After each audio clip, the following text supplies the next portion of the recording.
In the early 1990s, the luxury car battlefield was shifting. The Germans were the kings, the Japanese were quickly rising, and Cadillac was struggling to stay relevant. But Lincoln? Well, Lincoln was done playing nice. They had already started taking aim at undercutting the Germans with the Lincoln Mark 7, and at just half the price of a comparable 560 Mercedes with similar features, the Mark 7 was a strong stepping stone. But they knew they needed to do more, and so, in 1993, they phased out the boxy Mark 7, and in its place, they launched their new Hail Mary. Literally, because it kinda looked like a football. The Lincoln Mark 8. Brimming with new tech and a state-of-the-art new V8 power plant under the hood, the Mark 8 on paper seemed like the ultimate Mercedes killer. But did it actually succeed? At first glance, the Mark 8 looked like something from the future, and that was no accident.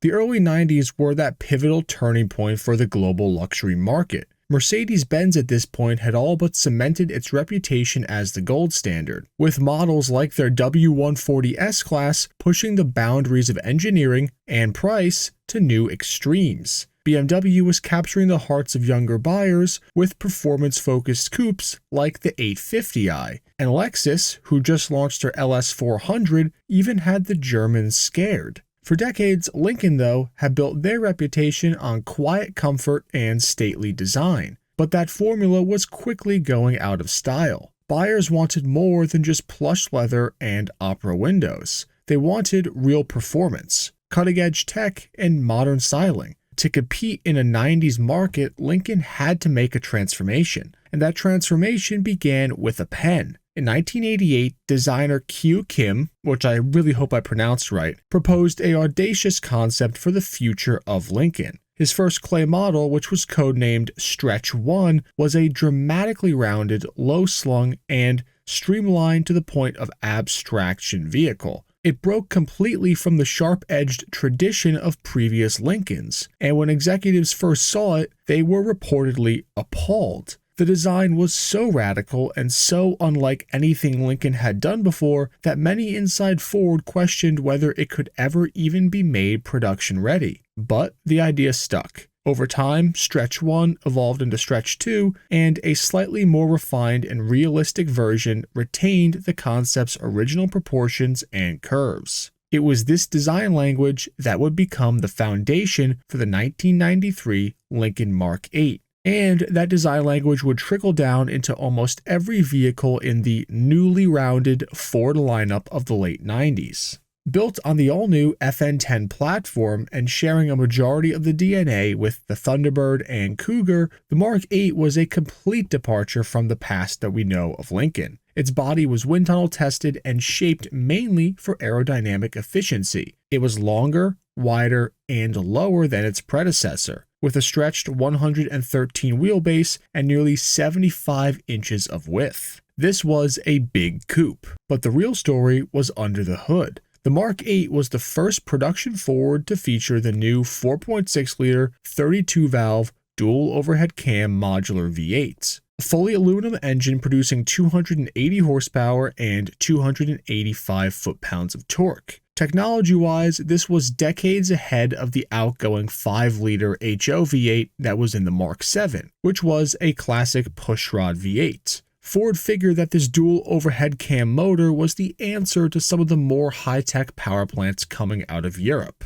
It made it more exotic, the engine liked to rev, and the 4.6 made a glorious sound. Later versions of this motor could be found in the Mustang Mach-1 and the Terminator Cobra. So this Lincoln was in good company. Paired with a smooth 4R70W 4-speed auto and either a 308 or 327 final drive, the Mark 8 delivered confident acceleration. 0 to 60 happened in the mid-7-second range, and as any Lincoln should be, it was refined and had a quiet ride. But that wasn't all. It had comparable power to that of a Mercedes CL420, an Audi V8, or a BMW 740i or 840ci at the time. It was also much faster than the SC400 Lexus, and it was a lot cheaper. The Lincoln Mark 8 typically was around $39,000. which compared very favorably with the European luxury sport coupes at the time, which were typically priced $50,000 and up.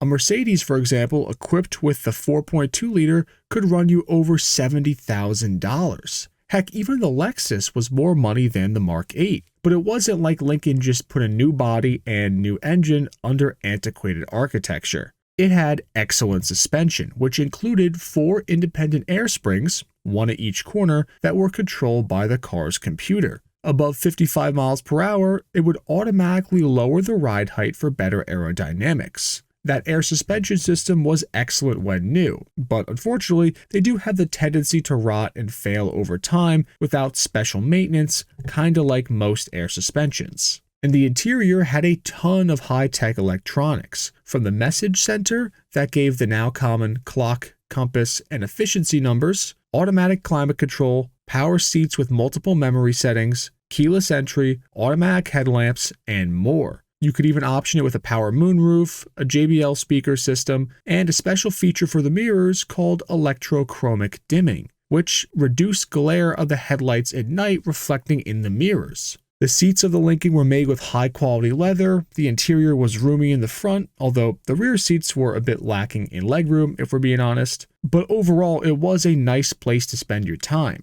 Sure, it wasn't as robust as the European counterparts were, but for 30-something grand less than a Mercedes, I think most people will be willing to make the concession of a nice interior versus a super nice interior. That is, if they could get past the dash. See, the dashboard on the Lincoln Mark 8 was interesting. It followed the shape of the car, making a kind of a rounded semicircle in the front. This had the unintended effect of putting half the gauges at a significantly different distance from the driver than other ones did. Now, it looked futuristic, which is what they were going for, but it wasn't especially practical in that sense. The bones were there though, and the regular Mark 8 wasn't even the best to come. In 1995, a couple years into the production run, the Mark 8 LSC package would make its return. LSC stands for Luxury Sport Coupe. It had been a popular option on the prior Mark 7, but was absent for the first 2 years of the Mark 8's production, and when it finally arrived, it brought a few solid upgrades.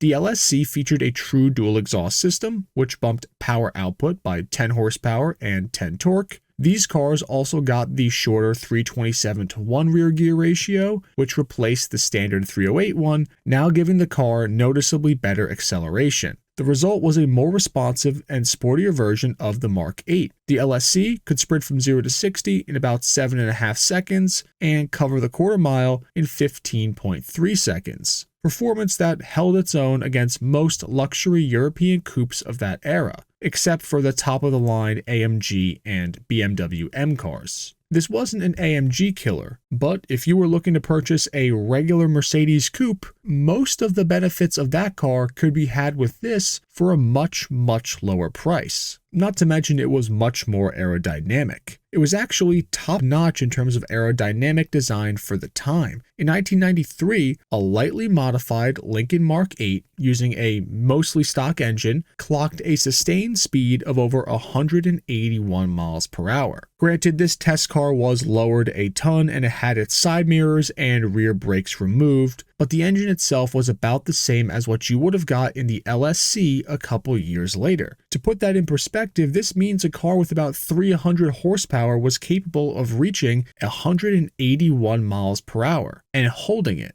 which is pretty impressive and a further testament to its aerodynamic design. The car would get a few more upgrades over its last couple years of production, but nothing really special. Production of the Lincoln Mark 8 ran from 1993 to 1998, and it brought with it over 122,000 cars being built. And when the Lincoln Mark 8 faded away, there was no direct big body coupe replacement. In fact, this was, for all intents and purposes, the last two-door Lincoln coupe ever made. With 120,000 of these cars being built about 30 years ago, these aren't particularly rare now because there still are a lot of them out there. And because a lot were treated well, they're not too hard to find in decent condition if you go looking for them, even the LSCs. But as a fun aside, there are 3 special, super limited versions of the Lincoln Mark 8 that are worth keeping on your radar. First, in 1996, there was the Diamond Anniversary Package. It came in one of two colors, Silver Frost Metallic or Cordovan Metallic. It had a special logo etched into the rear quarter windows and embroidered floor mats. In addition to these cosmetic bonuses, these cars also got a voice-activated cell phone in the center console, a power moonroof,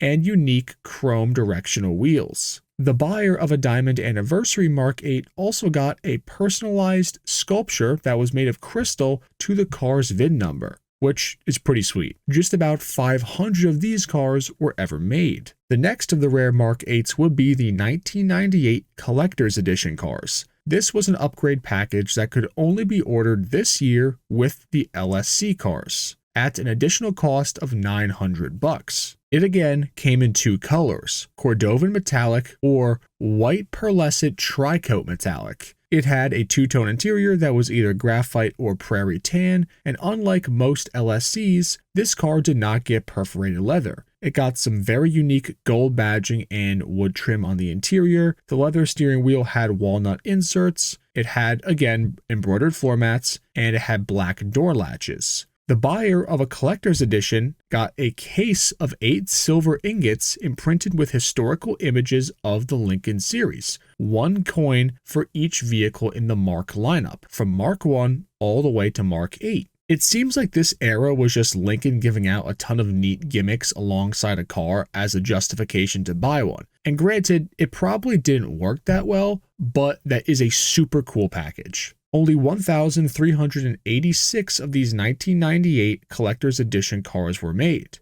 but the most rare is the 1998 Spring Feature variant of the Lincoln Mark 8. Only 117 of these were ever made, and they were done in a 2-week period. The way things were set up at Lincoln for these cars, only dealers got them. Not a single retail buyer was able to order them because by the time their existence was reported to the dealers, and from the dealers to the buyers, the production window had already closed. The Spring Feature Mark 8s came with a medium gold metallic exterior. The Spring Feature cars were not based on the LSC versions though. There were 3 interiors offered: Midnight Black, Light Prairie Tan, and Ivory. Of the 117 Spring Feature cars made, 8 of those are even more special because they are known as Octastars. These 8 cars got special chrome directional wheels with gold center stars. The Octastar Spring Feature Mark 8 is the rarest factory version of the car, so rare that even dealer photos are hard to find of them.